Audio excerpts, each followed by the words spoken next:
करनी पड़ी। उधर चीन की राजधानी बीजिंग में हालात काबू से बाहर है। ये रिपोर्ट देखिए।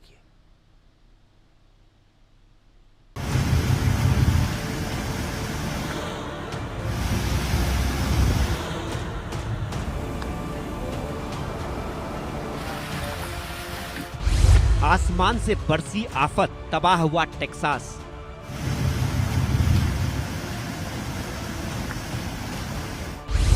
कोई सैलाब में बहा, कोई लापता हो गया। 50 से ज्यादा लोगों की मौत, कई लापता।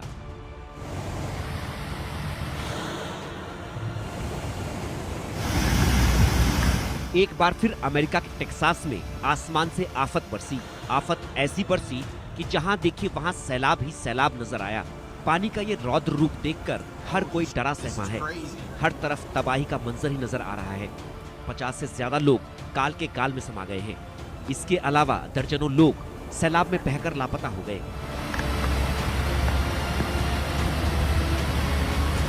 लापता हुए लोगों की तलाश में हेलीकॉप्टर तैनात किए गए हैं। युद्ध स्तर पर लापता हुए लोगों की खोज और बचाव अभियान चल रहा है।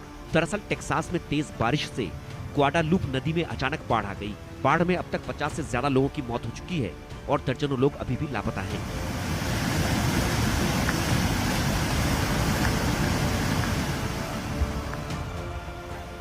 इस बाढ़ की वजह से वो लड़कियां भी गायब हो गईं, जिनकी सुरक्षा के लिए उन्हें शिविरों में ठहराया गया था।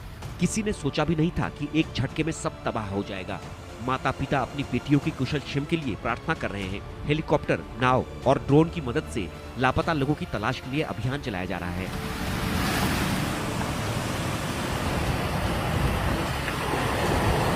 ये पहली बार नहीं है जब अमेरिका इस तरह की तबाही झेल रहा है।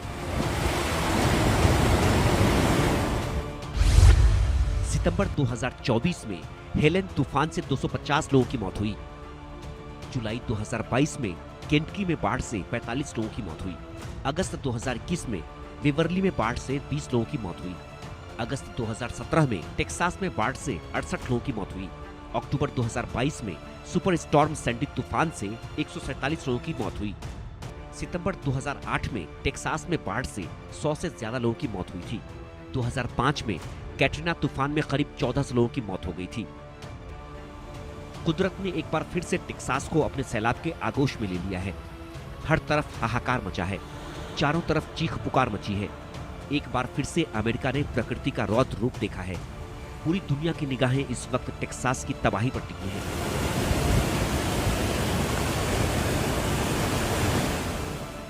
बारिश बाढ़ से छिन्न भिन्न हो चुके टेक्सास में फिलहाल कोहराम मचा है। आगे क्या होगा कोई नहीं जानता। इतना जरूर है कि इस वक्त दुनिया भर में टेक्सास के लोगों की सलामती के लिए प्रार्थनाएं हो रही हैं। कुदरत एक बार फिर से इतना भयंकर रूप दिखाएगी, किसी ने सोचा नहीं था। Bureau report, India news. Uttar Pradesh में गंगा और यमुना समेत सहायक नदियों में बारिश के बाद उफान है। हालात ये है कि उत्तर प्रदेश के कई जिलों में बाढ़ से हाहाकार मच गया है। कई गांव टापू में तब्दील हैं, जिससे लोग तंबू में रहने को मजबूर हैं। लोगों को खाने के लाले पड़े हैं। लगातार हो रही बारिश के बाद अनुमान लगाया जा रहा है कि इस बार वाराणसी में बाढ़ का रिकॉर्ड टूट सकता है। देखिए रिपोर्ट।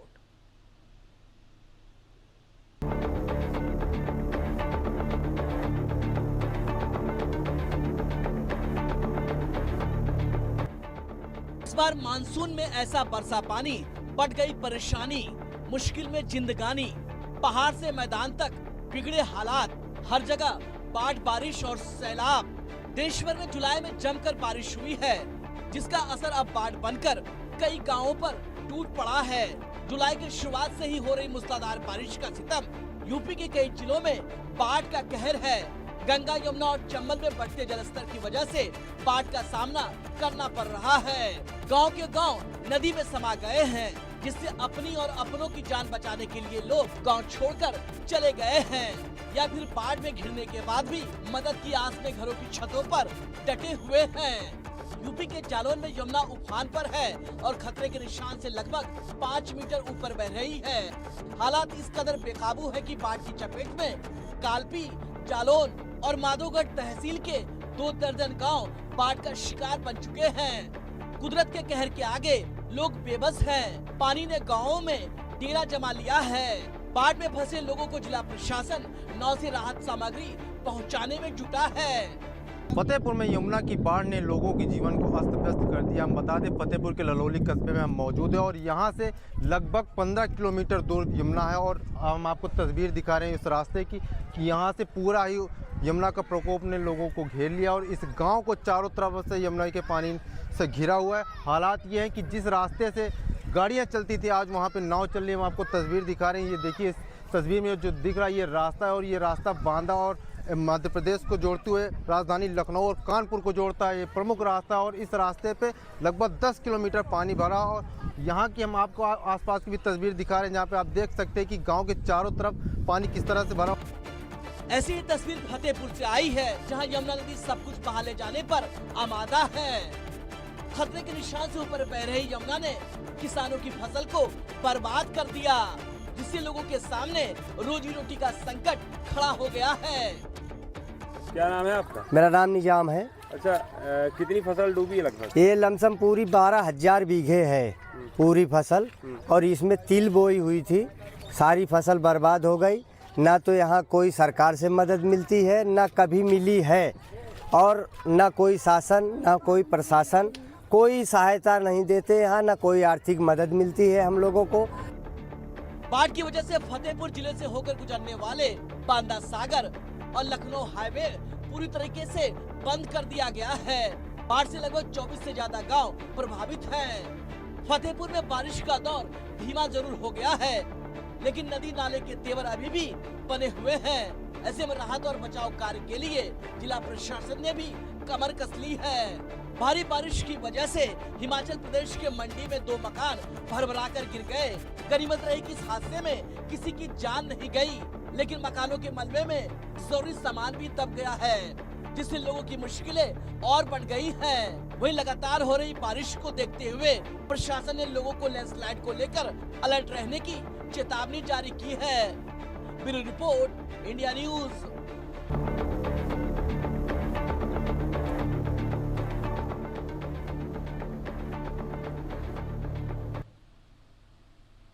जमील अहमद हमारे सहयोगी वाराणसी से हमारे साथ लाइव इस वक्त जुड़ गए हैं। जमील, इस वक्त जब हम बात कर रहे हैं करीब रात के 9 बजने अब नज़दीक ही हैं, इस वक्त वाराणसी में क्या हालत है? क्या गंगा का जलस्तर एक बार फिर से बढ़ना शुरू हुआ है? क्योंकि पिछले इलाकों में बारिश ज़्यादा हो रही है और अगर ऐसा है तो वाराणसी में गंगा के किनारे रहने वाले लोगों को क्या मदद प्रशासन की तरफ से मिल रही है? बिल्कुल राजीव, आपको बता दूं कि लगातार गंगा का जलस्तर बढ़ रहा है और केंद्रीय जल आयोग की रिपोर्ट के अनुसार गंगा अभी भी 3 सेंटीमीटर प्रति घंटे की रफ्तार से बढ़ रही है। यानी कि अगर मौजूदा समय में गंगा का जलस्तर की बात करें तो लगभग 71.13 सेंटीमीटर है। यानी कि आप समझ सकते हैं कि मात्र 13 सेंटीमीटर बचे हैं खतरे के निशान से नीचे, क्योंकि जिस तरह से लगातार गंगा का जलस्तर बढ़ रहा है। और अभी हम पुलिस कमिश्नर और जिला अधिकारी के साथ बोट पर सवार होकर वरुणा नदी का पूरा हमने भ्रमण किया, चक्रमण किया और वहां पर देखा कि किस तरह से जलमग्न हो चुका है पूरी जो नीचे आबादी की जो बस्तियां हैं। लगभग जिलाधिकारी ने बताया कि 3000 परिवार जो है इससे सीधे प्रभावित हुए हैं। लगभग 1200 से अधिक लोगों को ऊंचे स्थानों पर यानी कि शेल्टर होम जो बनाया गया वहां पर ले जाया गया है, उनको शिफ्ट किया गया है। कुछ लोग अपने परिवार को इसलिए नहीं छोड़ पा रहे क्योंकि चोरी का डर होता है, इसलिए वो 2nd फ्लोर पर रहना मुनासिब समझ रहे हैं। वो नहीं चाहते कि वो अपने घर को छोड़े, लेकिन जिला प्रशासन की तरफ से उनके पूरे राशन खान पीन के लिए पूरी व्यवस्थाएं की जा रही है और लगातार ये कोशिश की जा रही है कि किसी तरीके की कोई दिक्कत परेशानी किसी को न हो। लेकिन वहीं अगर कुल मिलाकर बात करें 84 घाटों का संपर्क टूट चुका है पहले ही और लगातार गंगा का जलस्तर बढ़ने के कारण जो है अब वो गलियों की तरफ सीधा सीधा बढ़ रहा है। यानी कि अब पूरे 84 घाट डूबने के बाद सड़कों और गलियों तक जल जीवन पूरी तरीके से पानी पहुंच रहा है। अगर मणिकर्णिका घाट की बात करें तो मणिकर्णिका घाट की गलियों तक पानी पहुंच चुका है। वहां पर जो अंतिम संस्कार होते हैं वो छतों पर हो रहा है और गंगा आरती जो बनारस की विश्वविख्यात गंगा आरती है वो भी छतों पर हो रही है। तो इस तरह से देखा जाए तो पूरी अस्त व्यस्त पूरी व्यवस्थाएं हो चुकी है, लेकिन जिला प्रशासन एनडीआरएफ और जल पुलिस लगातार उस पर पूरी निगाह बनाकर खड़ी है और लगातार लोगों की मदद भी कर रही है। तो अगर देखा जाए सावन के महीने की बात करें, लगातार गंगा का जलस्तर बढ़ने की बात करें तो सावन में कावड़ी जो है शिव भक्त हैं वो लगातार आते हैं, लेकिन दूर से ही मां गंगा को प्रणाम करके चले जाते हैं। जिला प्रशासन की तरफ से नाव पर पूरी तरीके से चलिए, प्रतिबंध थे, चाहे उम्मीद वो है कि छोटी नाव 3 हो, चाहे बड़ी नाव सेंटीमीटर हो, प्रति घंटे की रफ्तार से बढ़ रहा गंगा का पानी ढलना शुरू होगा, नीचे जाना शुरू होगा। लेकिन मुझे ऐसा लगता है कि बनारस के घाटों पर और साथ ही वरुणा और अस्सी में भी शायद ऐसी ही स्थिति ना हो, तो वहां पर काफी ध्यान दिए जाने की जरूरत है। जमील, मेरे साथ जुड़ने के लिए जमील आपका बहुत